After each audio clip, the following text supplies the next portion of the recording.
Mare atenție, cei care mergeați în Bulgaria să cumpărați țigări. Ministerul de Finanțe au dat o lege. Împreună cu ANAF-ul, cei care trec vama vor fi controlați și doar cu un singur pachet poți să mai treci. Eram în Schengen, dar acum suntem în pușcărie.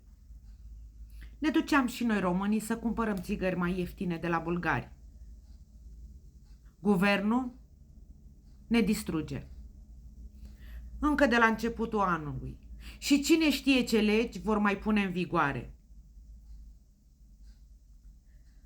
Halal guvern avem, halal guvern ne-am dorit. Nu-l votați pe Simion, că vă scoate din UE.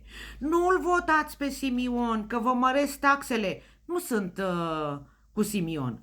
Și nu am fost niciodată. L-am votat că nu-l vroiam pe Nicușor. Și vroiam un suveranist la putere.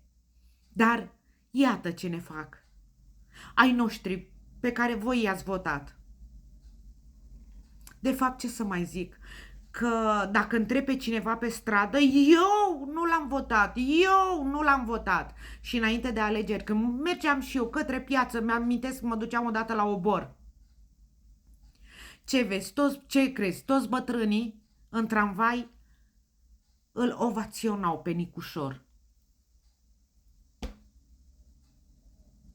Halal guvern, halal președinte și vai de noi. Deci gata, s-a terminat și cu țigările din Bulgaria.